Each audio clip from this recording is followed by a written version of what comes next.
N'oubliez pas de rallumer vos téléphones à la fin. Merci Philippe. Audrey, c'est quand tu veux. Quand, Vous pouvez le garder. Ok.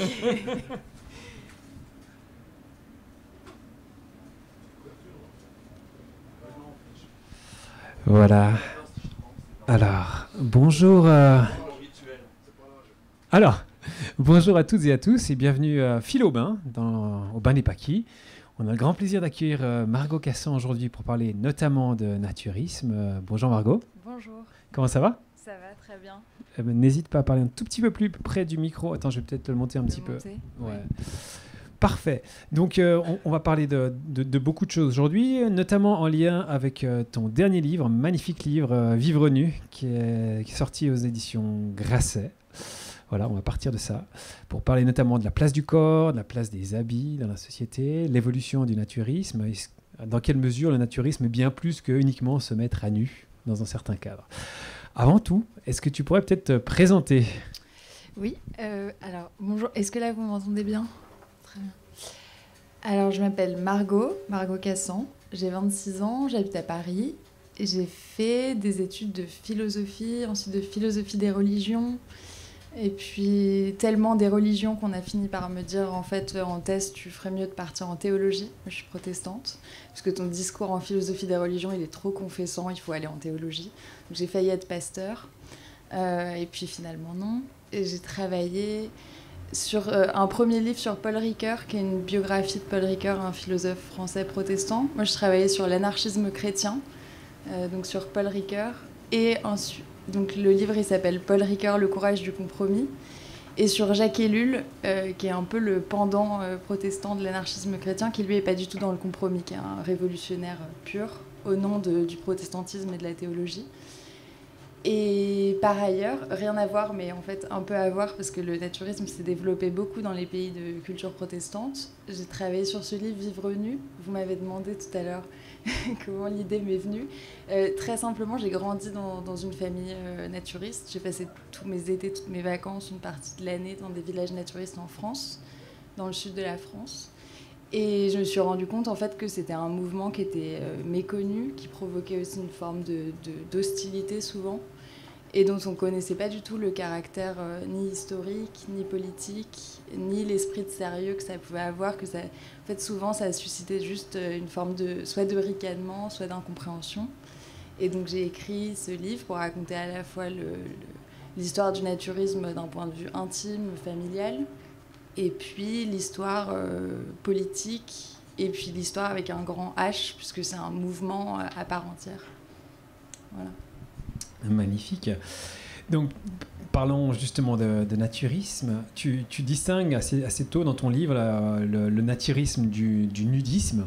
Qu'est-ce qui les différencie? Et puis, quelle est finalement l'essence de ce naturisme? Comment est-ce que tu l'expliquerais à quelqu'un de novice qui n'est pas du milieu? En fait, je commence par cette distinction de naturisme et de nudisme parce que je me suis rendu compte que quand on parlait de naturisme, la première chose qui venait à l'esprit, c'était justement l'idée de se déshabiller. Et donc, j'ai commencé par cette distinction parce que le nudisme, ça désigne justement toute action où on se déshabille, mais de façon un peu gratuite. Ça peut être, par exemple, je sais pas, je suis toute nue chez moi, je suis nue dans mon jardin pour bronzer, je suis nue sur une plage déserte. Ça c'est du nudisme, ou je suis nue parce que je suis dans une activité de sexualité collective, l'échangisme par exemple, tout ça c'est du nudisme. Le naturisme c'est un peu différent parce que la nudité elle est présente mais elle est secondaire, voire parfois accessoire, c'est-à-dire on peut être naturiste sans être nu. Par exemple moi je suis naturiste et aujourd'hui je ne suis pas nue, donc c'est plutôt une philosophie, un mode de vie qui l'accompagne et qui implique deux choses qui ne sont pas présentes dans le nudisme, c'est-à-dire la première chose très importante à mon avis qui est la nudité en communauté, et la deuxième chose c'est la nudité dans un espace naturel, bon, si tant est qu'il existe encore des espaces naturels, ça c'est un aspect un peu flou, et puis toute une philosophie et un tribut aussi historique qui vont avec le naturisme que je développerai sans doute un peu tout à l'heure. Absolument, absolument, qu'on va développer par la suite. Et c'est vrai que justement par rapport à cette question de nudité, il y a quelque chose d'assez particulier, parce que dans une certaine mesure, qui n'a pas déjà fait ce rêve de se retrouver nu, et tu t'en parles dans ton livre, de se retrouver nu, que ce soit dans le métro, dans le train, à l'école, dans l'espace public, il y a quelque chose de limite un peu traumatisant. C'est un rêve qui est toujours un cauchemar. Ouais, la nudité, c'est toujours un cauchemar quand dans l'imaginaire. C'est associé soit à l'humiliation quand on est à l'école, dans les vestiaires, qui est un espace un peu pénible de découverte de soi, soit justement ce cauchemar un peu récurrent de se retrouver nu. Souvent à l'école, là aussi, il y a toujours soit de l'humiliation, soit de la transgression derrière la nudité, mais c'est rarement quelque chose de fluide. Tout à fait. Mais qu'est-ce qu'au-delà, alors on va parler de la psychanalyse freudienne, mais qu'est-ce qu'il y a derrière au niveau de la symbolique? Est-ce que c'est vraiment cette idée de, je sais pas, symboliquement de faire d'être ça en les dernières couches de son intimité, les protections, c'est se retrouver tel qu'on est devant les autres? Je sais pas, est-ce que, une question bête, est-ce que les naturistes font aussi ce genre de cauchemar En fait, je pense que derrière ce cauchemar, il y a l'idée, à mon avis fausse, que la nudité vous révèle. C'est-à-dire que vous êtes protégé par le vêtement et que quand vous faites sauter le vêtement, il y a quelque chose de vous et d'intime qui s'exprime, ce que je ne pense pas du tout. D'ailleurs, à l'origine, pourquoi est-ce que les naturistes ont décidé de se dénuder? Parce que c'est arrivé assez tard en fait, dans l'histoire du mouvement, près de 30 ans après la naissance du mouvement. C'est justement pour uniformiser. Parce qu'on considérait que le vêtement disait en fait beaucoup plus de vous que quand vous étiez nu. Et donc pour faire un espèce de lisseur social, pour faire communauté, on déshabillait les gens, justement pour qu'ils se ressemblent davantage les uns les autres. Donc il y a une forme, au contraire à mon avis, d'anonymat dans la nudité, beaucoup plus que de mise à nu. C'est d'ailleurs ce que vont chercher souvent les naturistes, une forme de disparition. C'est pour ça que je disais que la communauté est quelque chose d'important, parce qu'il faut être un dans un groupe pour que justement la nudité soit pas scandaleuse, qu'elle soit banale et qu'on ne vous voit plus. Parce qu'il y a aussi toute la question du regard dans le naturisme, peut-être on en parlera plus tard. On va en parler justement à la place du regard de l'autre, à quel point le corps est potentiellement ou pas sexualisé, objet de désir et de regard. Absolument. Alors je répète, que vous soyez en ligne ou sur place, n'hésitez pas à dire si vous souhaitez prendre la parole. Je pense que j'aimerais continuer cette discussion avec les premières lignes presque de ton livre. Tu ouvres ton livre par la réflexion suivante. Marianne, en parlant de la Marianne avec un M majuscule française. Marianne n'est pas voilée, elle a le sein nu parce qu'elle est libre. C'est donc au nom de la liberté des femmes françaises que la loi leur interdire de se couvrir entièrement le corps, en particulier si la couverture choisie porte en nom de la langue arabe, hijab. Dès les premières pages, en fait, il y a donc cette profondeur politique que revêtent le corps, la nudité, le textile, qui vont bien au-delà juste d'un pur plaisir de sentir le corps nu sous le soleil. Est-ce que tu peux peut-être nous en dire plus à ce sujet ? Oui, dans le prologue, j'ai voulu faire un prologue très politique pour montrer justement que le naturisme, pour inscrire le naturisme dans ce qu'il a toujours été, c'est-à-dire le naturisme, ça a été créé par des anarchistes, donc il y avait une vocation révolutionnaire et aussi une place particulière dans la société qu'il a toujours eue et qu'il a encore aujourd'hui, qui est celle de la contre-culture. Il y a, dans le sentiment d'appartenance, il y a aussi, chez les naturistes, l'idée et la conviction d'appartenir à un mouvement de contestation et d'être en marge d'un discours politique qui est parfois hypocrite. Là, la citation, ce que vous avez lu, ça va être une citation de Manuel Valls, qui était donc Premier ministre en France, et on se revendique beaucoup en France de la liberté, pays des libertés, pays où les femmes justement sont libres de s'habiller ou de ne pas s'habiller. Et en l'occurrence, il y avait eu un énième débat sur le crop top. En France, on est obsédé par ça, c'est les jeunes filles qui portent des t-shirts trop courts justement.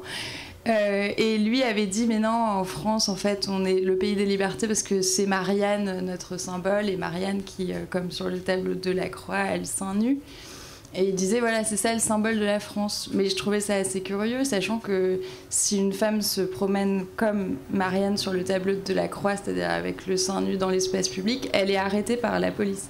J'en ai fait moi-même les frais dans un parc à Marseille, je raconte ça. où j'étais en maillot de bain et où on m'a arrêtée. Et là, récemment, il y a eu un festival de musique à Aurillac et des femmes ont décidé d'être torse nu, puisque en fait, quand une femme est seins nus, chez les naturistes, on dit qu'elle est torse nu et pas seins nus. Et elles se sont fait arrêter par la police. Donc il y a aussi toute cette hypocrisie qui fait partie de ce qu'est le naturisme. Le naturisme, il s'inscrit forcément comme une contre-culture en défaut par rapport à une société qui n'accepte pas la nudité. En fait, il n'y aurait pas de naturisme si la société avait un rapport au corps qui était sain. Donc un rapport assez ambivalent, assez paradoxal. D'un côté, en effet, c'est de le montrer comme une forme de liberté, puis en même temps de dire, voilà, montrer clairement les limites. Et puis tu en arrives à cette idée qui m'a fait sourire aussi. Toujours en parlant de Marianne, tu dis que Marianne est une allégorie d'une France rêvée, d'une France qui n'existe pas, sauf à se frayer dans quelques interstices que l'habit n'a pas couvert de son tissu moral. Tu peux nous en dire plus Justement, c'est ce que je dis, c'est que Marianne, c'est un symbole revendiqué sans arrêt par les politiques, mais qui représente une femme qui n'a pas droit de citer dans ce pays. C'est-à-dire une femme au sein nu, en l'occurrence, qui revendique sa nudité dans un espace public. C'est un symbole en France, mais ça reste un symbole. Mais quand c'est une réalité, elle a les mains derrière le dos et elle est menottée. C'est assez curieux, ce paradoxe qu'on puisse se revendiquer autant de Marianne, alors que Marianne, au XXIe siècle, n'a pas droit de citer dans ce pays. Alors il y a en effet toute la dimension sociale, politique, et aussi une dimension personnelle que tu mentionnes, et tu mentionnes cette idée du naturisme comme une façon de reprendre la main sur sa propre liberté, sur l'orientation que l'on souhaite donner au récit de soi-même, un récit qui sort un petit peu des grands carcans de ce que la société nous impose, entre guillemets. Et puis là, ça se fait principalement dans certains centres où c'est autorisé, des centres naturistes dans ton récit. Oui, je pense que le récit de soi, c'est quand on se déshabille avec l'esprit naturiste, on se déshabille d'un certain tissu social. Et donc c'est aussi une quête d'identité en dehors de ce que vous êtes quand vous portez un vêtement. Par exemple, il faut savoir, le naturisme, il est né au XIXe siècle dans l'ère industrielle où la lutte des classes était aussi forte ou plus forte qu'aujourd'hui, et où elle se manifestait beaucoup par la violence symbolique. Aujourd'hui, la violence symbolique, c'est celle du langage, mais c'est aussi celle du vêtement. Quand vous êtes habillé comme un prêtre, vous êtes porteur d'une autorité. Quand vous êtes chef d'usine, vous vous habillez d'une certaine façon et vous portez cette autorité. Quand vous êtes ouvrier, le bleu de travail, il dit aussi la position que vous avez dans la société. Et non seulement ça vous définit, mais d'une certaine façon, ça vous enferme dans la place qu'on vous attribue et à laquelle on vous assigne dans la société.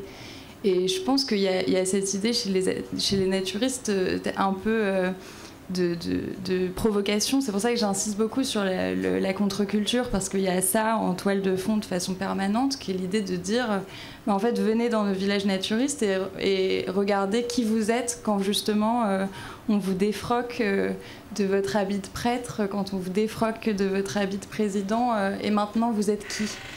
Et je pense qu'il y a quelque chose de très fort là-dedans, sur le plan social, sur aussi qui fluidifie le rapport entre les mondes, entre les milieux sociaux, mais aussi entre les générations. Je pense que la nudité, elle fait l'essor social, vraiment à tous les niveaux. Elle permet de créer en fait un sentiment d'appartenance commun avec des gens avec lesquels vous n'auriez jamais communiqué sinon. Et ça, c'est une question de classe sociale, mais c'est aussi une question de génération. Il y a quelque chose de très fort de ce point de vue-là dans les villages naturistes. Et aussi entre les genres, puisque le vêtement aussi, c'est peut-être un peu moins le cas aujourd'hui, mais pendant très longtemps, a en fait mis un espèce de mur, par exemple entre les hommes et les femmes. Une femme, ça ressemble à ça, un homme, ça ressemble à ça. Vous allez dans un village naturiste, mais la première chose qui me frappe, c'est vraiment en fait, la diversité des corps qui crée beaucoup de confusion entre les âges, entre les corps, et du coup qui permet de fluidifier les rapports et de se réinventer, parce que vous parlez de récit de soi, j'y crois beaucoup. Ouais. Peut-être je peux juste lire pour que vous voyez qu'il y a un siècle, Il y a un des penseurs du naturiste qui s'appelait Émile Armand et qui décrit ce que j'essaye de vous expliquer là. Ça, c'est un texte de 1934, qui est un texte qui s'appelle « Le nudisme révolutionnaire », qui est une espèce de charte du naturisme et qui permet un peu de comprendre son esprit. Qu'on s'imagine nu le général, l'évêque, l'ambassadeur, l'académicien, le garde-chiourme, le garde-chasse, que resterait-il de leur prestige, de leur délégation d'autorité? Les dirigeants le savent bien et ce n'est pas un de leurs moindres motifs d'hostilité au nudisme. Délivrance du préjugé de la pudeur qui n'est autre que la honte de son corps. Délivrance de l'obsession de l'obscénité, actuellement provoquée par la mise à découvert des parties corporelles que le tartuffisme social prescrit à tenir cachées. Affranchissement des réserves et des retenues impliquées par cette idée fixe. Magnifique. Alors, j'avais une question, mais qui rebondit presque sur ce texte autour de la honte, parce que dans ce qu'on a entendu jusqu'à maintenant, on a l'impression qu'à travers la nudité, on serait égaux, et à travers le vêtement, on ne serait pas égaux. Or, on est dans une société hyper jugeante sur les corps nus, parce que des vergetures, parce que de la cellulite, parce qu'un gros fessier, parce qu'un petit zizi, parce que tout ça. Et je me demande si on est réellement à égalité quand on est à poil, dans une société aussi normative que la nôtre. Alors, il y a ça, et il y a un siècle, c'était déjà le cas, hein, quand on disait égalité des corps par la nudité. Il est évident qu'un corps ouvrier et un corps de cadre, par exemple, sont inégaux par nature, du point de vue de l'espérance de vie, de la santé, etc. Donc c'était déjà le cas, et ça l'est encore aujourd'hui. En fait, c'est un horizon, de toute façon. C'est-à-dire que l'égalité, elle n'est pas vraiment visée. D'ailleurs, en philosophie, on fait beaucoup cette distinction égalité, équité. Il y a un peu de ça. C'est l'égalité comme un horizon, plus évidemment que comme une réalité. Mais en tout cas, vous êtes, à mon avis, traité beaucoup plus pour ce que vous êtes que pour ce que vous faites. Et ça, c'est assez rare, je crois. Que ce ne soit pas ce que vous faites qui vous définit et qui vous donne une valeur dans la société, mais vraiment ce que vous êtes, avec quand même une tolérance pour la diversité des corps qui est beaucoup plus grande, parce que vous n'êtes pas dans une culture de l'image. Déjà, l'image est très peu présente, parce que normalement, par exemple, les téléphones sont interdits, donc vous n'avez pas de prise de vue. En fait, ce qui crée aussi le complexe, c'est l'arrêt sur image. C'est un moment, le réseau social, par exemple, qui va faire ou la publicité, qui va faire qu'une image du corps est figée, et à partir de là que vous vous comparez. Là, il y a une forme de spontanéité des rapports qui, je pense, apaise cette partie-là, et qui crée, du coup, une forme d'utopie de l'égalité, mais bien sûr imparfaite. Et tu mentionnes justement dans ton livre cette bienveillance dans le regard d'autrui, dans ces différents endroits, bienveillance par rapport aux diversités, par rapport aux éventuelles difformités, entre guillemets. Hein. Ça, c'est quelque chose que tu as rencontré régulièrement chez les pratiquants de naturisme, ce regard bienveillant? Oui, là aussi, le naturisme, il est porteur de son histoire, comme il a été créé à la fin du 19e siècle, mais il s'est surtout développé en fait, entre deux guerres. C'est dans les années 30-35, quand les villages naturistes accueillaient de plus en plus de monde, et encore une fois, je le dis, ils étaient tenus par des anarchistes, il y a eu déjà cette idée d'accueillir les estropiés de guerre de la Première Guerre mondiale, qui en fait trouvaient justement dans les communautés naturistes un espace où ils n'étaient pas regardés comme des parasites ou comme des personnes difformes. Donc vous aviez des gens qui étaient amputés, qui étaient en situation de handicap après la guerre, et qui trouvaient une forme, on dit safe place un peu aujourd'hui, dans les communautés naturistes. Et ça, c'est resté. Et donc ce que je veux dire, c'est que c'est pas du tout l'effet de mode du body positivisme qu'on entend un peu aujourd'hui, qui a amené cet esprit dans le naturisme. Il y avait déjà ça au départ pour des raisons historiques de qu'est-ce qu'on fait en fait de tous ces hommes qui reviennent de la guerre et dont une partie de leur corps a été amputée. Et il se trouve que les communautés naturistes ont été un lieu d'accueil pour ces corps-là. Même si il y a un idéal aussi, c'est-à-dire il ne faut pas non plus y a une utopie du corps chez les naturistes qui ressemble pas au corps dans la publicité, donc c'est pas le corps musclé spécialement fin et culturiste, mais il y a quand même dans les textes naturistes une obsession pour le corps grec. Le corps parfait, c'est celui de la statue grecque, donc il y a quand même un idéal, et quand il y a un idéal, vous êtes parfois en défaut, donc ça existe, mais dans l'ensemble, il y a quand même, je trouve, une vraie bienveillance, mais qui est aussi juste liée au fait que les gens, fondamentalement, s'en foutent. En fait, la bienveillance, c'est juste l'indifférence, je pense, pour le regard d'autrui. C'est qu'à un moment, le corps disparaît. Et c'est ça qui crée de la bienveillance. C'est-à-dire, c'est pas du care, c'est juste viens comme tu es. Et en fait, on se regarde très peu. Mais ça va même un petit peu plus loin. Tu as dit quelque chose qui m'a personnellement marqué. En tout cas, tu as écrit que le vêtement est un pansement pour les complexes du corps, mais qu'il n'en guérit pas les plaies. Tu continues en disant seul. Rentrez seulement. Pas de souci. Tu continues en disant que seule la mise à nu libère vraiment du regard des autres. Alors, est-ce que pour vivre bien, est-ce qu'on doit tous vivre nus ou on devrait tous vivre nus ?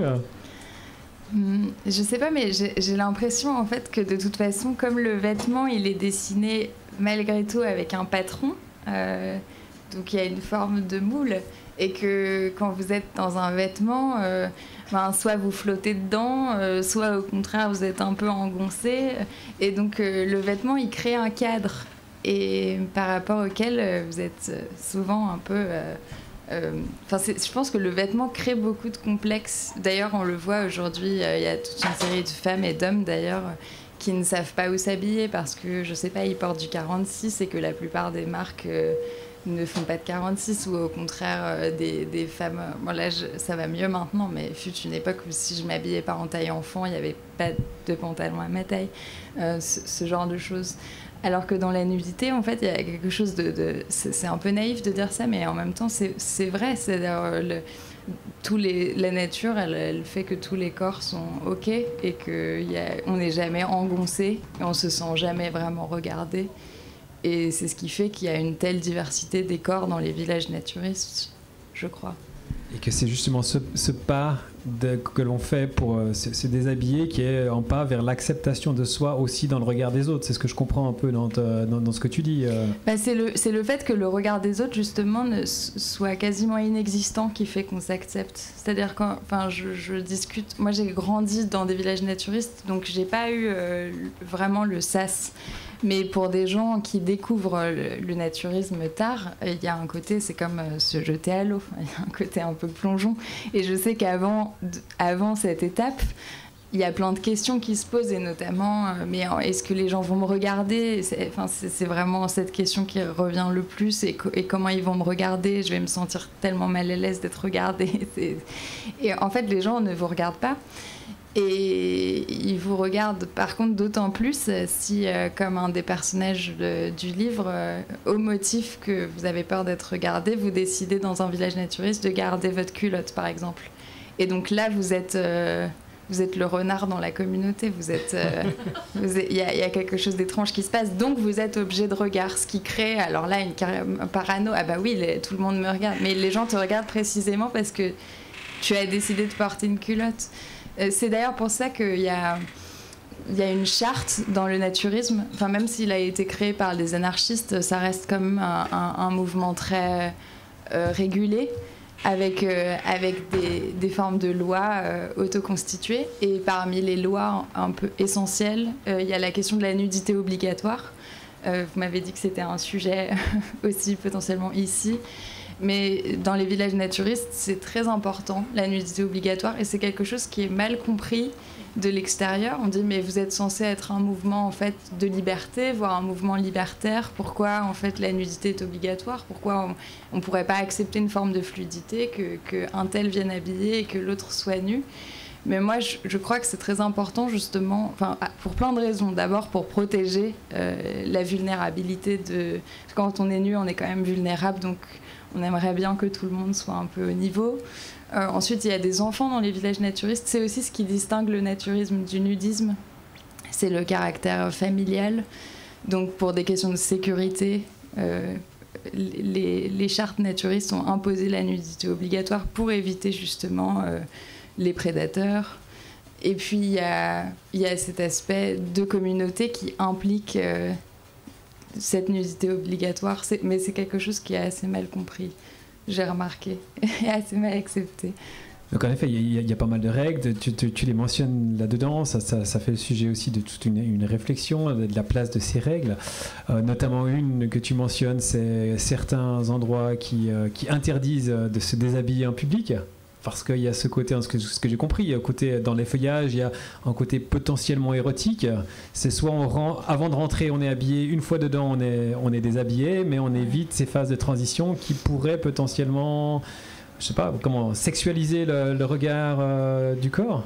Oui, ça c'est parce que quand le naturisme, c'est encore le cas aujourd'hui, mais quand le naturisme a été créé il y a 130 ans, on était encore dans des sociétés très religieuses et en fait les gens considéraient, enfin les gens de pouvoir considéraient que le naturisme était en gros un mouvement de débauche sexuelle et qui n'avait que ça comme horizon. Et en fait, il y avait d'ailleurs le prêtre, j'en parle, l'abbé Bethléem, qui était connu en France en fait pour aller chasser les naturistes et leur jeter des sorts, et il courait comme ça sur les plages. C'était aussi un type qui après s'était spécialisé. Ça, le premier combat, c'était les nus. Donc il allait chasser les culs nus sur les plages. Et puis son second combat, ça a été de brûler tous les livres qui n'étaient pas la Bible. Je parle de l'abbé Bethléem. Bon bref. Et par souci en fait de préservation de ce mouvement et de sa dignité, il y a eu parfois chez les naturistes une obligation en fait de prouver que c'était pas un mouvement sexuel, mais à un stade qui du coup le rendait cette question presque névrotique en fait, à force de vouloir asexualiser la nudité.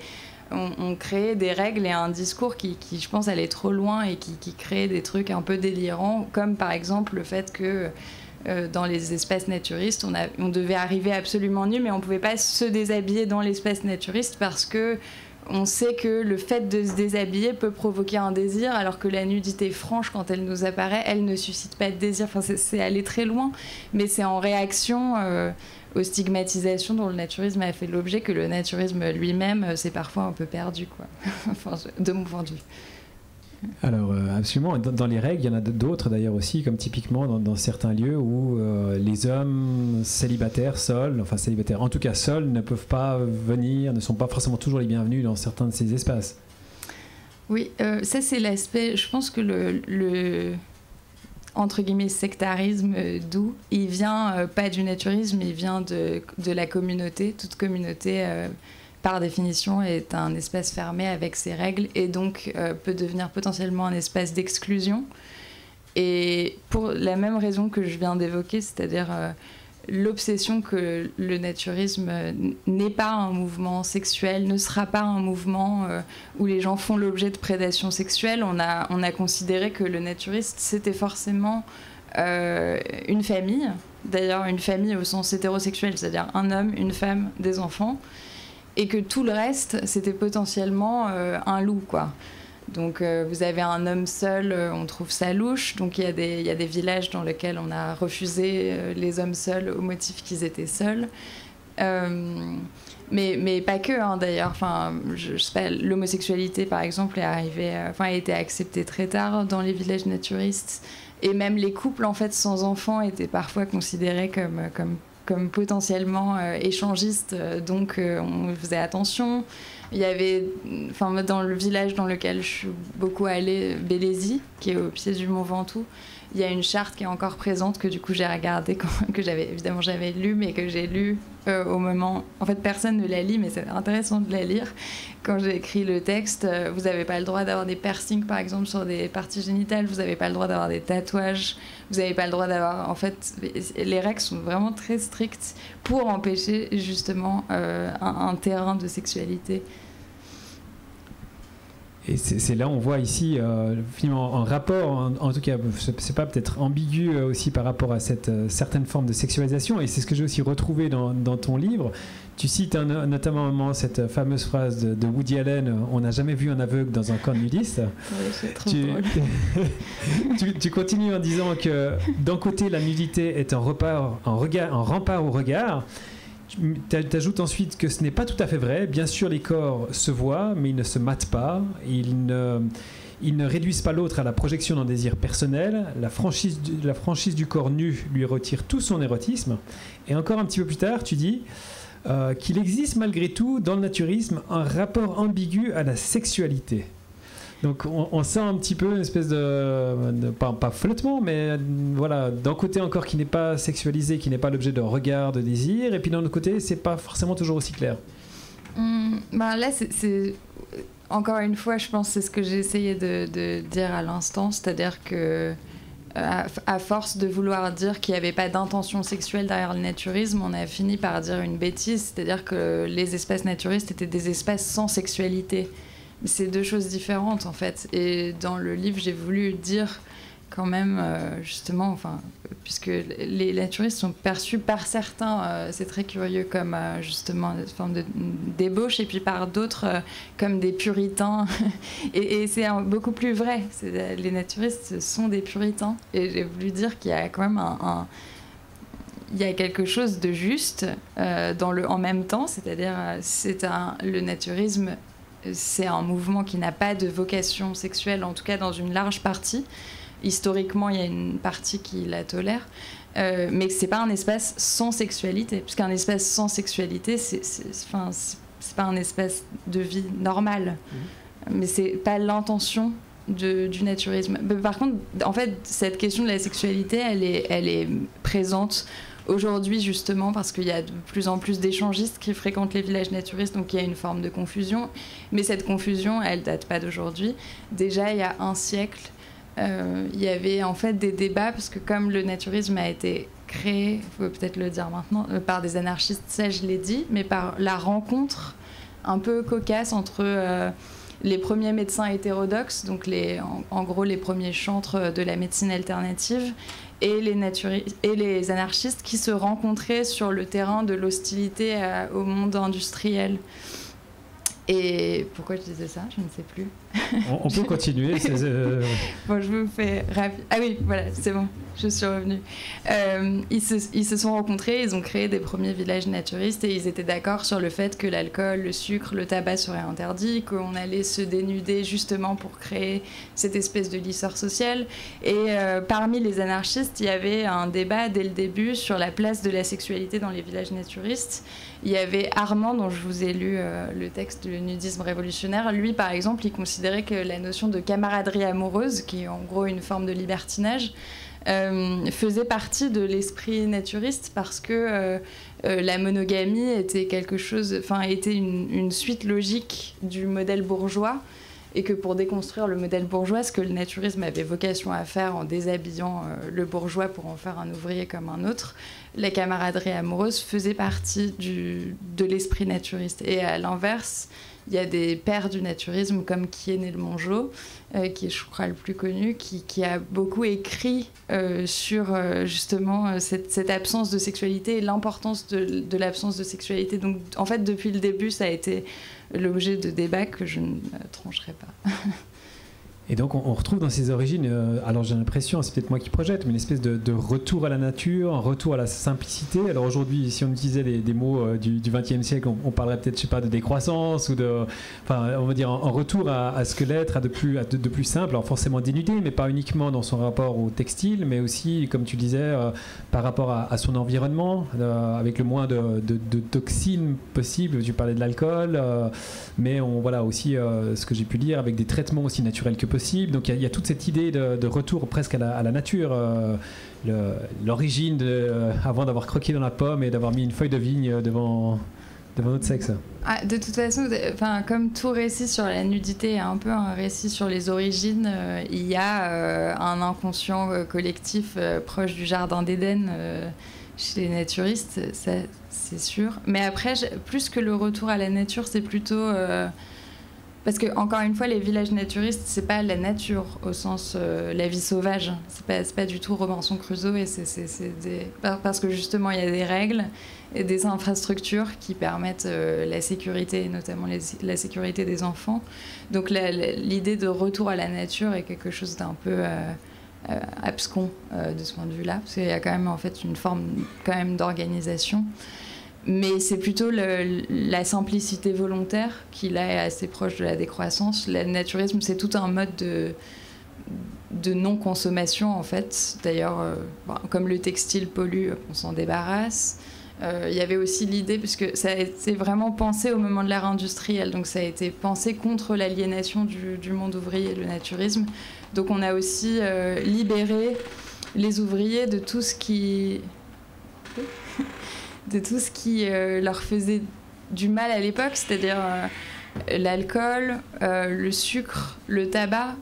Et pourquoi on a retiré l'alcool, le sucre et le tabac dans les villages naturistes? Pas tant pour des questions sanitaires, pour avoir le corps fit, etc., qui est plutôt un truc en fait, du 21e siècle, mais parce que c'était avec ces produits que le capitalisme en fait aliénait les ouvriers. Avec le sucre, on l'a beaucoup dit. C'est ça le motif. C'est pas tellement un motif de santé publique, c'est un motif révolutionnaire de comment est-ce qu'on va lutter contre le capital en refusant ce par quoi il nous a servi. Il y a cette logique. Et pareil, en fait, la médecine alternative, le refus des vaccins. D'abord, il y a énormément de textes naturistes des années 30 qui refusent les vaccins, qui refusent la médecine traditionnelle. Derrière ça, plutôt que ce qui est un peu aujourd'hui dans le discours yogi sur les jeunes, etc., c'était aussi la même chose, c'est-à-dire comment est-ce que le capitalisme nous a servi par l'industrie pharmaceutique, qui était un des aspects du capitalisme industriel. Et donc, être révolutionnaire et anarchiste, c'est refuser tous les produits de l'industrie pharmaceutique, dont les vaccins, etc. Donc, il y a vraiment aussi cet esprit qui peut expliquer pourquoi il y a encore aujourd'hui dans les villages naturistes une telle hostilité à la médecine traditionnelle. Et ça s'est vraiment senti pendant le Covid. Moi, j'ai été beaucoup dans des villages naturistes. Il y avait cet aspect un peu, d'ailleurs, grotesque, où on était avec des sandales tout nus et un masque, donc c'était déjà drôle. Et il y avait une surreprésentation des anti-vax dans les villages naturistes, peut-être pour cette question historique, peut-être. N'hésitez pas, si vous avez des questions, vous allez intervenir. Je continue en attendant. Et c'est des tendances qu'on retrouve toujours aujourd'hui. Alors, tu as parlé des anti-vax, mais typiquement ce côté très, on va dire, sobre à différents niveaux chez les pratiquants de naturisme aujourd'hui, sans faire de généralité. Oui, ça se retrouve aujourd'hui. La non-consommation, par exemple, d'alcool, de tabac, de sucre, elle est encore très présente. Je ne l'ai pas dit, mais aussi... le naturisme, il a été créé par des anarchistes, par des naturopathes, donc du coup, disons, et qui tous étaient végétariens. Donc il y a aussi, dès le début du naturisme, énormément de textes sur la vertu du végétarisme, mais à nouveau encore pour les mêmes questions, c'est-à-dire les viandes frelatées qu'on faisait manger aux ouvriers. Et encore aujourd'hui, il y a une surreprésentation des végétariens dans les villages naturistes. C'est quelque chose qui reste... Et d'ailleurs, en fait, l'aspect sanitaire, parce que je dirais que, en fait, vous prenez 1915, le naturisme, c'est 70% de motifs politiques, anarchistes, et 30% de motifs sanitaires, santé. Aujourd'hui, c'est l'inverse. C'est 70% de motifs sanitaires, disons, qui justifient le naturisme.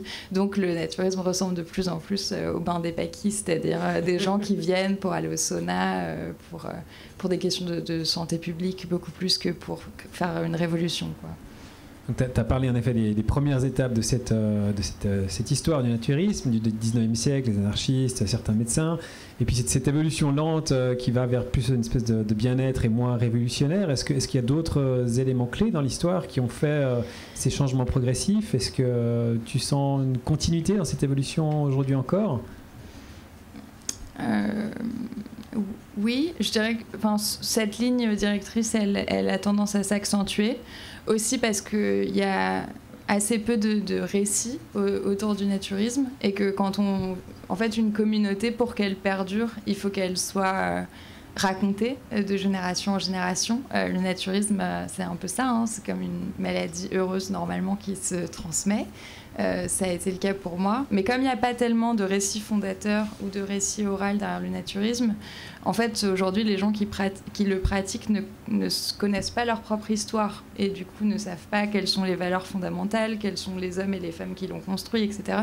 Ce qui fait qu'on a du mal en fait, à faire durer l'esprit. C'est ce que j'ai voulu faire, modestement, mais créer au moins un récit où on sache, quand on est naturiste, d'où on vient, qu'on connaisse un peu les portraits des fondateurs pour pouvoir raconter cette histoire et qu'elle continue. Et en fait, faute d'avoir eu une histoire et un récit, le naturisme, du coup, dans son histoire, a fait l'objet de plein de dévoiements. Au moment de mai 68, par exemple, en France, il a été aspiré par l'esprit 68 complètement, et avant ça, il avait été aussi repris par les mouvements fascistes, parce que vous voyez notamment des groupes d'hommes qui font du sport nus, avec l'esprit un peu hygiéniste. Ça a été largement repris par les mouvements fascistes. Ce qui fait qu'il y a aujourd'hui des hommes, par exemple, pour ne pas le citer, Luc Ferry, qui écrit des trucs débiles, mais qui s'explique sur le fait qu'en fait les naturistes seraient des espèces de néo-nazis qui s'ignorent avec un délire hygiéniste et de culte de la nature. C'est pas du tout ça. Mais ce qui est vrai, c'est que dans l'histoire, il y a eu des dévoiements, mais je pense liés à l'absence de récits communs. Il y a eu aussi une récupération très forte des mouvements colonialistes dans les années 50, pour une raison simple, c'est que derrière le culte de la nudité, il y a eu dans les années 50 une forme de fascination pour ce qu'ils appellent le primitivisme, c'est-à-dire l'homme noir, justement la vie sauvage, la vie primitive, et donc une récupération dans les années 50 du naturisme par des mouvements colonialistes, ce qui d'ailleurs a duré assez longtemps. L'aspect racial est assez intéressant dans l'histoire du naturisme, parce que pour le coup, soit pour des questions de racisme, en Afrique du Sud par exemple, jusqu'en 2001, j'ai découvert que les villages naturistes étaient interdits aux hommes et aux femmes noirs, 2001, en Afrique du Sud. Et ensuite en France par exemple, c'est pas le cas, mais il y a quand même une forme d'autocensure qui fait que globalement, il n'y a que des blancs dans les villages naturistes. C'est moins le cas aujourd'hui, mais c'était quand même vraiment beaucoup le cas jusqu'à il y a 10 ans. Donc voilà, il y a des formes de soubresauts dans l'histoire naturiste.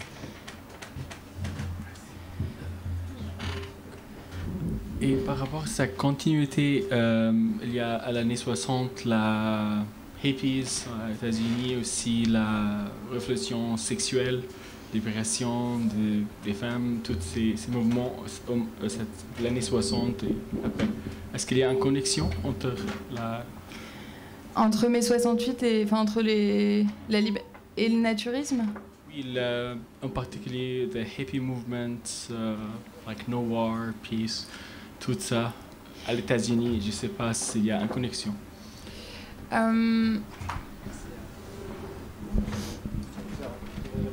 En fait, non. C'est-à-dire, aujourd'hui, quand on pense au naturisme, on pense à ça. Et on a l'impression même que ça a été créé, en gros, dans les années 60-70. Mais alors que, en fait, ça n'a rien à voir. Justement parce que l'aspect libération sexuelle est assez secondaire et que ça a été créé par un tout autre mouvement, mais quand même essentiellement par des médecins et des anarchistes et des médecins anarchistes, mais pas du tout par des hippies. Donc je pense que cette association, elle est pas très vraie historiquement, même si on a tendance à les associer. Alors moi, je pense, depuis quelques minutes, est-ce que comment dire, est-ce que la pratique du naturisme, qu'on connaît tous, maintenant on en parle, enfin c'est présent dans nos vies, hein, Oui. et on peut faire le choix de le vivre, Oui. voilà, en toute liberté, mais est-ce que ça influence le New Age? Parce que il y a cette manière de vivre, enfin de voir le monde, le New Age, je me dis que c'est un joli, le naturisme, c'est une jolie porte d'entrée pour tous les thérapeutes New Age, pour tous ceux qui proposent des soins magiques ou voilà, ou ce phénomène de la Vika ou des choses comme ça. Est-ce que ça a Je une ne connais pas, influence? pardon, qu'est-ce que c'est la Vika? La Vika, c'est le développement des sorcières modernes. Ah, d'accord, oui, oui. Voilà. Et puis, je me suis dit, tiens, est-ce que ça ne permet pas aussi une porte d'entrée au développement du New Age? On en pense du bien ou du mal, ça, c'est pas important. Ouais. Mais c'est aussi... Voilà, je ne sais pas si dans votre livre, vous en parlez de ce mouvement New Age et... Parce que ça ressemble justement à vivre au plus près de soi, avec sans sucre, sans drogue, sans... Et voilà. Mais c'est juste comme ça. Ça m'est venu à l'idée. Alors, oui, j'en parle. Mais j'en parle avec un biais un peu particulier qui est la présence de l'ésotérisme. Je dirais que c'est quand même un peu ça. Ça s'approche dans le naturisme.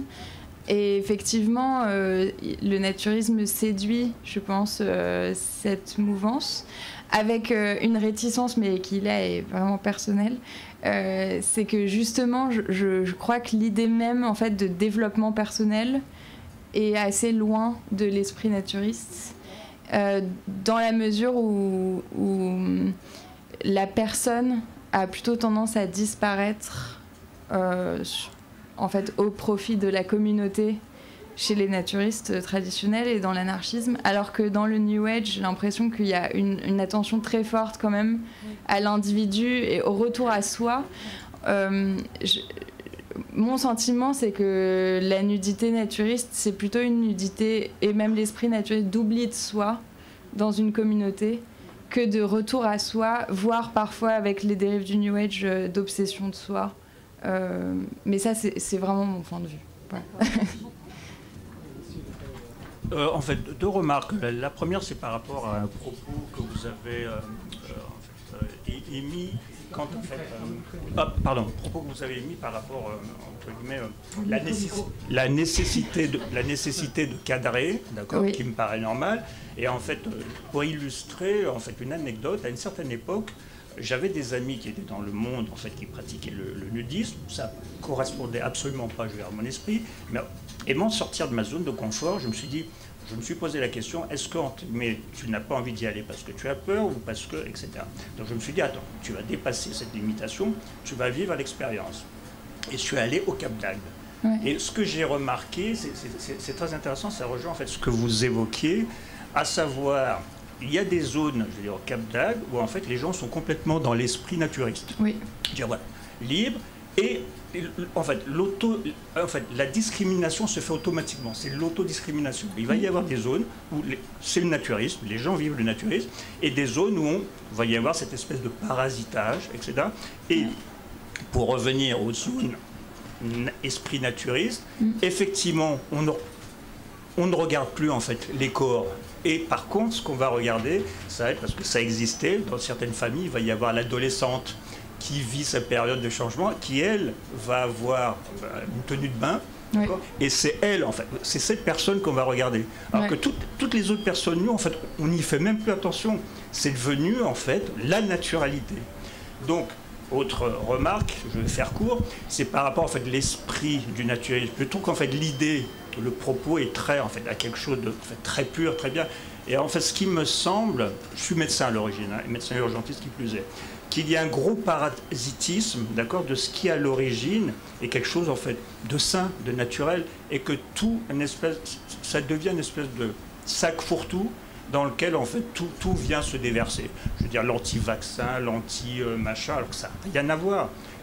Du coup, ça n'a pas rien à voir, comme j'essaie de...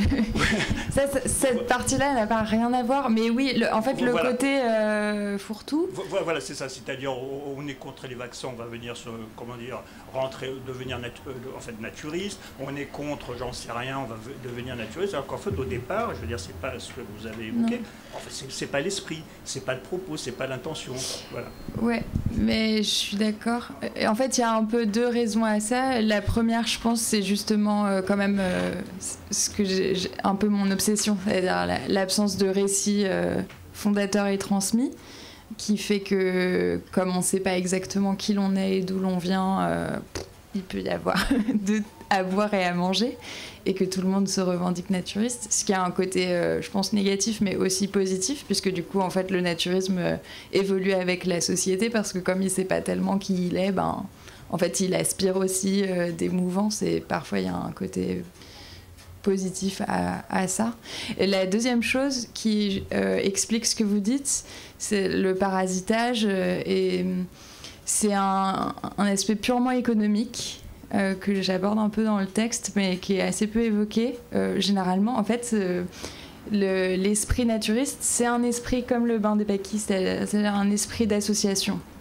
Mais de plus en plus, depuis quelques années, ce ne sont plus des associations qui gèrent les espaces naturistes, ce sont des gros groupes qui détiennent des campings et qui, en fait, rachètent des campings naturistes. Et là, en fait, ils font une étude de marché. C'est ni positif ni négatif. C'est leur, enfin voilà, ils vivent de ça. Hein, donc, ils font une étude de marché et ils voient, en fait, là, c'est plus très rentable que cet endroit soit naturiste. Donc, on va en faire un camping textile, ce qu'ils font parfois. Ou alors, dans mon village qu'ils ont racheté, ils le rachètent, ils font une étude de marché, et puis ils voient. Ah oui, mais ce serait bien en fait si pour attirer des familles, on installait des toboggans et puis on vendait des goodies. Et donc voilà, ils en font Disneyland. Mais naturiste, parce que les gens sont nus. Mais pour des questions financières, vous voyez. Donc là, et ça s'appelle quand même espace naturiste. L'esprit naturiste est complètement perdu. Dans d'autres endroits, l'échangisme par exemple, en fait rapporte gros parce que c'est pas gratuit, donc vous créez en fait déjà il va y avoir j'en sais rien, une petite boutique dans laquelle vous allez vendre les harnais, les menottes et compagnie, ce qui n'existe pas. Il n'y a pas de goodies dans le naturisme classique, donc ça c'est déjà une manne financière. Ensuite, pour rentrer dans les hôtels coûtent plus cher dans les espaces, c'est le cas sur l'île du Levant. Et puis, ça se monétise, en fait, la pratique libertine. Et donc, pour ces raisons, des espaces aussi, enfin, pour des raisons pas idéologiques, mais purement financières, le naturisme, en fait, va absorber plein d'esprits. Voilà. Le capitalisme. Chaque fois, on va trouver, en fait, repérer une nouvelle niche, et il s'avère que c'est une niche, et en fait, en développement en plus. Alors, je suis désolé de vous interrompre un petit peu. Vous n'avez pas de micro, et puis je crois qu'il y a une personne derrière qui avait demandé la parole. Comme ça, on a un peu tous le temps de parler. Alors, ouais. Oui, bonjour. Je voudrais juste témoigner sur un point. Je reviens sur les sites naturistes purs, hein, oui. Dans lesquels je suis passée plusieurs fois. Et en fait, en tant que femme, je voudrais témoigner déjà sur un point. En tant que femme active, lorsqu'on va dans un site naturiste pur et dur, hein, famille, hein, je ne parle pas du Cap d'Agde, hein, mon témoignage est qu'on va laisser avec ses habits son stress dans le bungalow. Et la question qui était posée au milieu de ces jours, par exemple, lorsqu'on avait un besoin de consumérisme, d'acheter quelque chose de particulier parce qu'on avait un besoin, il fallait sortir de l'espace où on était. Et là, la phrase type qui était dite partout, c'est « Ouh là là, il faut retourner chez les textiles pour acheter quelque chose ». Donc déjà, c'était la phrase. On sortait d'un espace bulle tellement magique que voilà. Et puis, je voudrais revenir aussi sur un point que vous avez déjà développé, mais peut-être j'ajouterais une précision. C'est que pourquoi l'aspect sexuel, on va dire, dans un site naturiste pur, hein, n'est pas du tout exacerbé. C'est parce que, de mon point de vue de femme, c'est un peu, je vais donner une image, lorsqu'il y a un tableau d'un nu, qui est caché par un voile. Derrière, on y met un drap, puis on dit, oulala, il y a un magnifique tableau derrière, on va le dévoiler, vous allez le voir, puis on attend, on crée du désir. Tandis que dans le site naturiste, en fait, eh bien, ce désir-là n'est pas créé puisqu'il est exposé. Donc le voile, il est par terre, et le tableau, il est là. qu'il soit beau, moins beau, peu importe, les goûts et les couleurs, il y en a tout. Il y en a qui vont trouver beau un tableau, d'autres pas. Et de ce fait, moi, en tant que femme, en tout cas, avec mes petits défauts personnels, je ne me sentais pas regardée puisque je n'avais pas été désirée sous un voile. Voilà. Je regardais parce que si vous regardez sur Internet, je ne vais pas tout vous lire d'Émile Armand, dont je suis fan, mais sur le petit texte Nudisme révolutionnaire, justement, il développe cette partie-là sur l'aspect non sexuel du corps nu quand il est exposé de façon franche. Et ensuite, il fait tout un développement que j'aime beaucoup et qui rejoint ce que vous dites sur où est la sexualité. Elle est dans le demi-nu. Et il fait tout le demi-nu ou le nu qui apparaît comme ça et la question du dévoilement. Et dans ce texte Nudisme révolutionnaire, il y a de longs développements là-dessus. Ou alors, il explique, chez Jean Eustache, par exemple, c'est très clair quand on veut... Dans le cinéma en général, là je pense à Jean Eustache, quand on veut montrer le désir, on montre pas une femme nue comme ça, on montre un homme qui regarde, comme dans le film de Jean Eustache, à travers le trou de la serrure, parce que c'est l'idée de transgression qui crée le désir, donc je vous rejoins beaucoup là-dessus. On a une réaction, juste avant de continuer ici, on a une réaction aussi sur Internet. Ici, en référence, j'imagine, au bain des Paquis, l'espace qui est plus un espace nudiste potentiel, l'espace hammam sauna, et qui dit « Beaucoup de femmes en maillot de bain au sauna et beaucoup d'hommes nus. Peut-on dire que les femmes n'arrivent toujours pas à se défaire du regard des hommes ?» Je pense que les femmes n'arrivent pas à se défaire de leur propre regard plus que du regard des hommes. Hein. Ce qui fait beaucoup de mal aux femmes, c'est les femmes. Et ce qui fait beaucoup de mal à une femme, c'est le regard qu'elle porte sur elle-même, bien au-delà du regard des hommes. C'est ce qui, à mon avis, justifie le fait que la nudité soit moins fluide. Parce que c'est un regard dur avec soi-même, c'est un regard critique qui, j'imagine, est d'autant plus encouragé dans une certaine mesure par les réseaux sociaux, par les médias, avec les projections de ces corps entre guillemets parfaits ou idéalisés. C'est ça un peu... Oui, c'est un regard de comparaison, je pense, constant, qu'il y a chez les femmes et qui... Il y a peut-être moins chez les hommes, parce que c'est vrai, quand on pense au corps, il y a très peu d'hommes nus en fait, qui sont exposés même dans la publicité ou dans les magazines. Et que de toute façon, il y a aussi une façon d'élever les femmes. Il y avait un texte de Daniel Sibony, c'est à l'époque où il n'était pas encore parti en live, mais il avait écrit ce texte très intéressant, La haine du désir, sur la façon dont les femmes en fait, sont élevées pour être la plus quelque chose, avec un aspect de superlatif tout le temps. Les femmes sont beaucoup plus perfectionnistes, elles veulent être la plus belle, la femme que leur mari a le plus aimée, la femme qu'un tel a le plus désirée. Et en fait, je pense, d'ailleurs, le naturisme, c'est un peu ça, c'est en fait se libérer de toute forme de superlatif, positif ou négatif, c'est-à-dire t'es pas plus, t'es pas moins, t'es juste autre chose. Et ça libère énormément, et peut-être plus les femmes que les hommes pour cette question d'éducation où elles subissent d'autant plus l'injonction de la comparaison et du superlatif permanent. Plus la femme s'habille, plus elle est désirée. Le travail son désir. Oui, c'est vrai. Il y a une forme de mise en scène de soi et d'esthétisation. Moi j'ai une question au niveau mondial.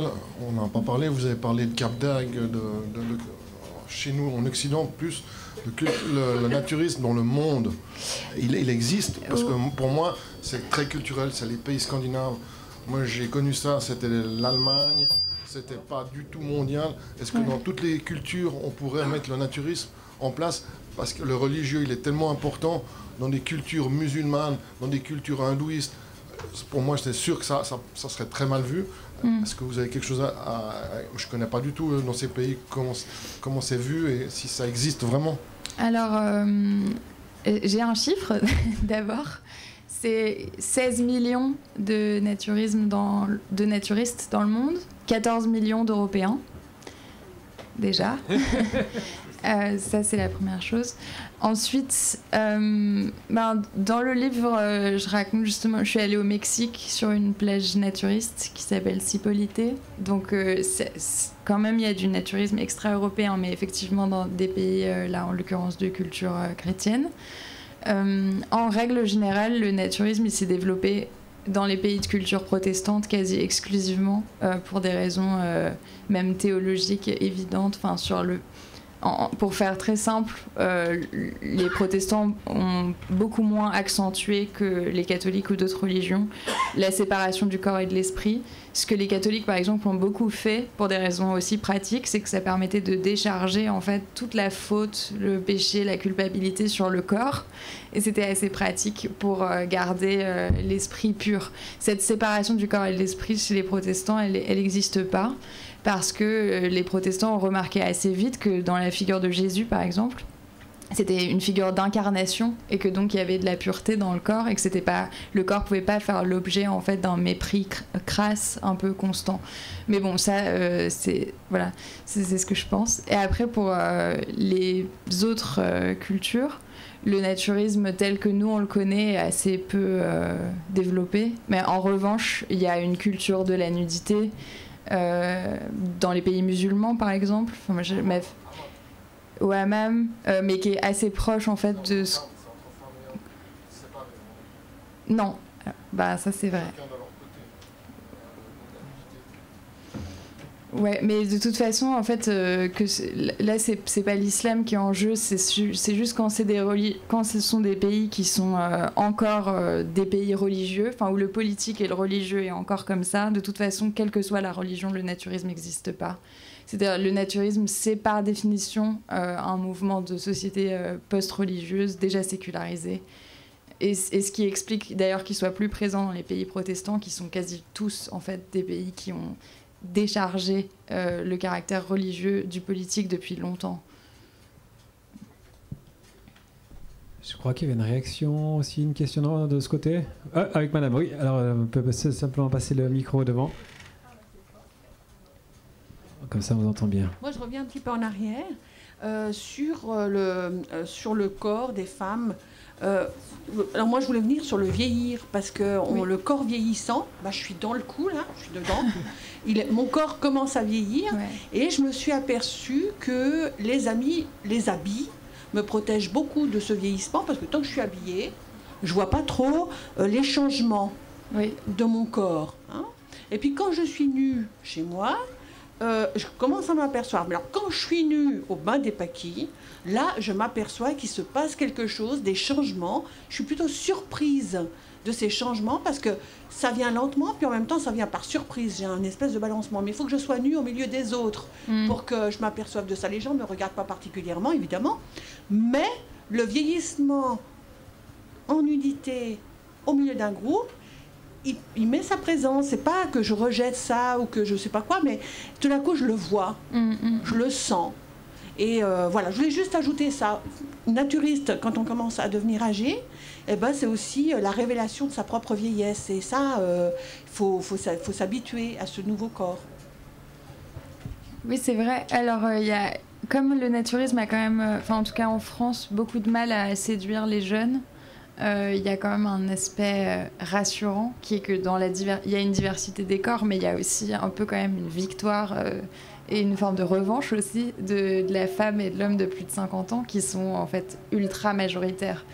Et donc, alors que dans les sociétés, disons de l'image, ils sont minoritaires, voire exclus ou invisibilisés, et qui sont omniprésents dans les villages naturistes. En tout cas pour ce que je connais en France, où la moyenne d'âge, surtout quand vous êtes pas en juillet-août, elle tourne autour de 65 ans. Ouais. Avec une forme de revanche, je trouve, très saine des corps froissés. Et justement, je profite de rebondir par rapport à ces questions d'âge. Il y a en tout cas un âge qui a l'air d'être un petit peu à part dans ces espaces, c'est l'âge ou la période de l'adolescence, qui est un peu cet âge où on a des exceptions, en tout cas dans certains endroits, de porter quand même un maillot de bain. On a pas mal d'enfants ou d'ados qui font une pause. Je crois que c'était aussi le cas chez toi, où tu te retires pendant une période. Tu peux nous dire quelques mots sur cette période particulière, pas forcément exclusivement sur ton expérience personnelle, mais peut-être plus largement? C'est ce que vous disiez tout à l'heure sur l'adolescente qui décidait de garder encore sa culotte.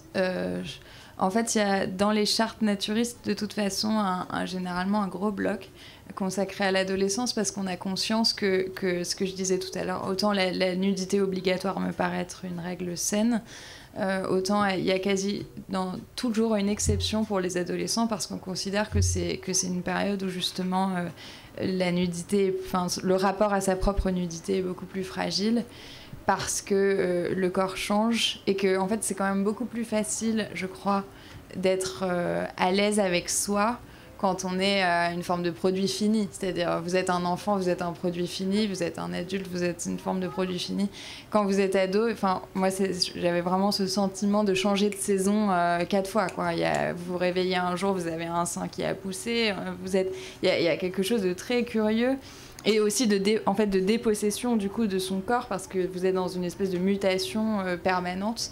Et dans cet état de mutation, vous avez plus du mal à vous montrer, mais comme quand vous servez, j'en sais rien, c'est très curieux cette métaphore, mais c'est pas grave, je continue, que quand vous servez un plat, vous le servez déjà cuisiné, quoi. Il y a quelque chose d'un peu bizarre dans la préparation. Qu'il est bon, je crois, de garder secret. Mais en fait, il y a beaucoup de naturistes qui continuent à venir quand ils sont adolescents, seulement ils s'habillent, aussi pour des questions purement mécaniques, puisqu'en fait, la logique derrière la charte sur les adolescents, c'est pour la question des érections chez les jeunes adolescents, qui, elles, ne sont pas maîtrisées. Donc, chez les adultes, c'est une question qu'on me pose souvent, ou qu'on pose souvent aux naturistes, mais comment on fait sur la plage, si on a une érection? En fait, ça n'arrive pas. Mais par contre, chez les jeunes adolescents, ça arrive. Et donc, pour éviter le désagrément et la gêne, ils peuvent garder une serviette. Et pareil pour les jeunes femmes, et d'ailleurs moins jeunes femmes, quand elles ont leurs règles, il est évident que la nudité n'est pas imposée. Voilà. Je retourne en arrière aussi. Donc, au Bande Paki, est-ce qu'il y a un moment qui était absolument nu, c'était obligatoire ou non? Et je dis ça parce que, par exemple, ma partenaire, elle est en fait suisse-allemande, donc la nudité, c'est pas un problème, mais ici, parce qu'il y a des gens qui peuvent être habillés, elle fait un peu conscience s'il y a des collègues ou quelque chose comme ça.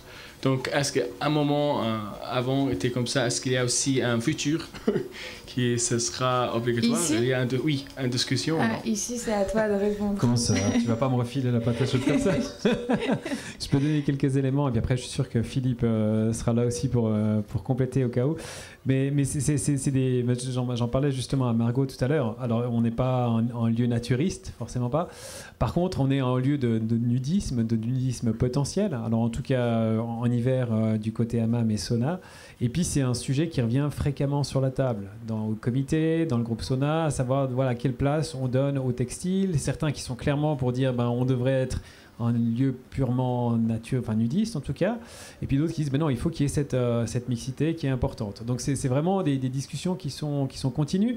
Puis on voit aussi un peu toutes les discussions qui continuent, notamment par rapport à des attitudes potentiellement différentes, hommes-femmes. C'est pour ça qu'on a mis en place la journée femmes, pour que des femmes puissent venir sans avoir, on va le dire clairement, en regard problématique aussi, les regards des hommes, en tout cas de certains hommes qui sont des regards plus qui voient le corps de la femme comme un objet, trop souvent. Donc aussi donner cet espace aux femmes qui veulent s'extraire un tout petit peu de ces regards. Mais voilà, je pense qu'on est quelque part à mi-chemin. Jusque-là, on n'a pas vraiment réussi à se définir, si ce n'est on a choisi de ne pas se définir d'un côté comme de l'autre. Je sais pas si ça correspond, Philippe. Alors, prends le micro.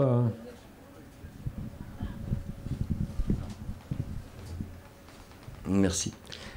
Je voulais simplement ajouter peut-être qu'il y a aujourd'hui un changement dans la société. Moi, ça fait 30 ans que je travaille ici. À l'époque, il y avait beaucoup de gens qui étaient nus dans les saunas.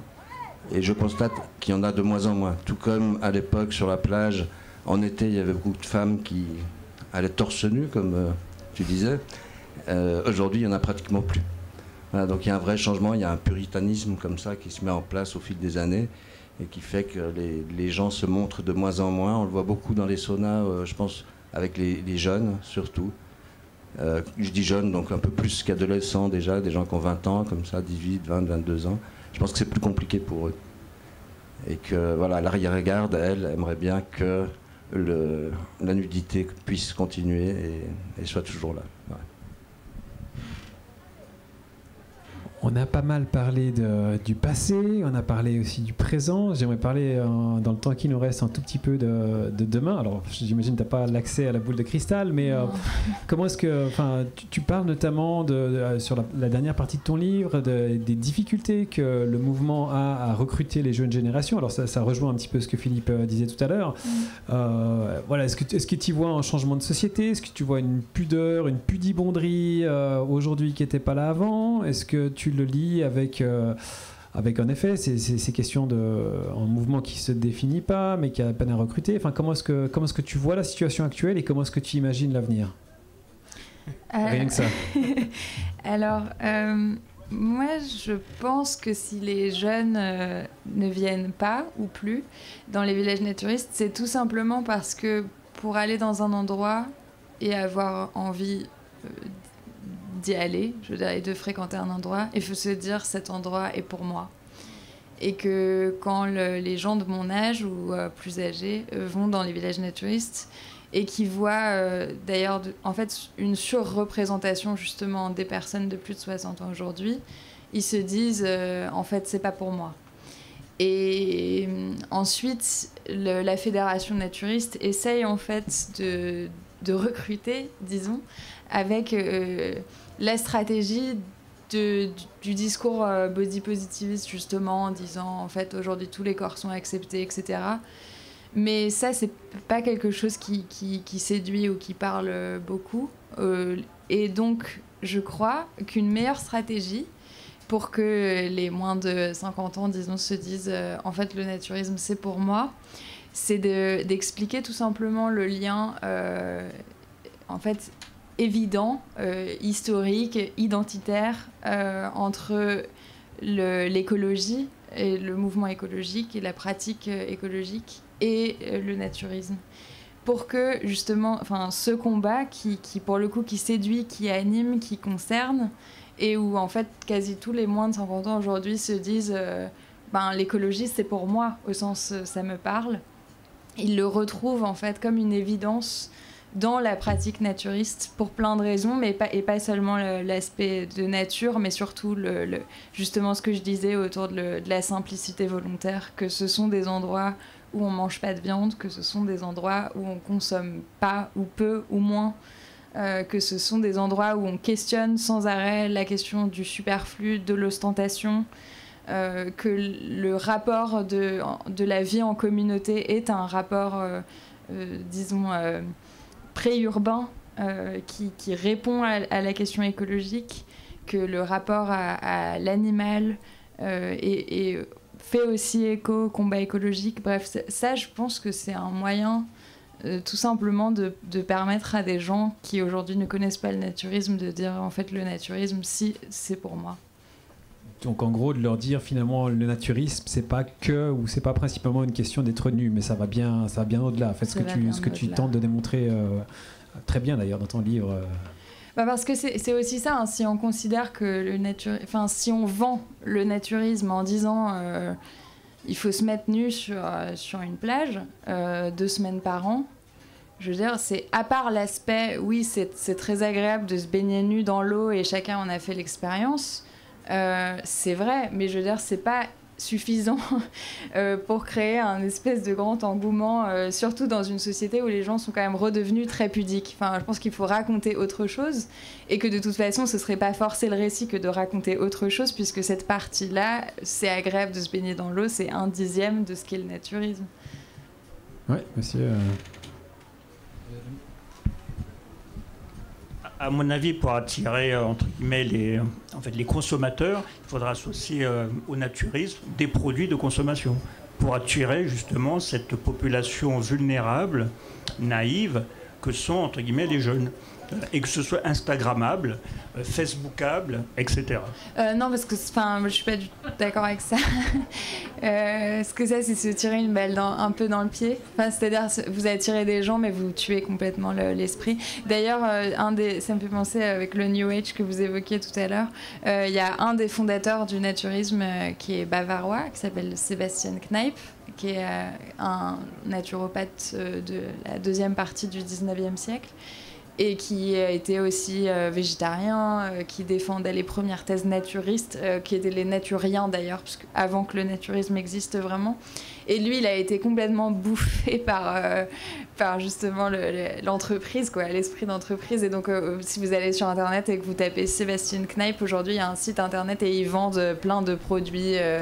Et là, il y en a pour tous les goûts, anti-rides, minceur, détox et tout, quoi, longévité, au nom de Sebastian Kneipp. Mais ça, pour moi, c'est pas une solution. On retrouve la plupart de ces produits d'ailleurs dans les supermarchés en Suisse. Ouais, voilà. Ouais.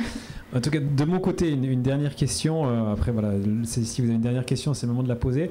En fait, on voit ce retour à la nature, en tout cas une forme de nature, même si elle est peut-être artificielle. On voit une espèce de souhait de prendre soin de soi, de son corps, de son esprit, de simplicité. Comment est-ce que tout ça, ça se passe? Et là, je fais peut-être une petite ouverture vers ton prochain livre. Je ne sais pas dans quelle mesure tu veux en parler. Comment est-ce que ça se passe aujourd'hui, en fait, aujourd'hui où le soleil est devenu potentiellement dangereux, problématique, souvent de plus en plus dans le discours, on le lie au cancer de la peau, à la prévention. On voit des enfants qui alors qu'ils n'avaient pas il y a quelques années ces habits longs pour protéger ce projet du soleil. Le soleil est devenu potentiellement un ennemi. Oui, je l'ai oublié de le dire, mais dans la partie sanitaire, dans les premiers naturopathes, il y avait donc une contestation de la médecine traditionnelle, et comme substitut, ils proposaient une médecine naturelle avec comme en gros médicaments l'air, le soleil et l'eau. Donc il y avait des cures comme les bains, ce qu'on connaît, mais aussi les cures de soleil. Et à l'époque de la création du naturisme, il y avait la tuberculose et la variole en Europe qui faisaient des ravages. Et il y avait ces médecins naturopathes pré-naturistes qui disaient, par exemple, qu'en exposant les corps nus au soleil avec le modèle de la viande des grisons, quand on fait sécher la viande comme ça au soleil, et qu'il y a le vent qui passe comme ça sur la peau, en fait, il y a un caractère bactéricide.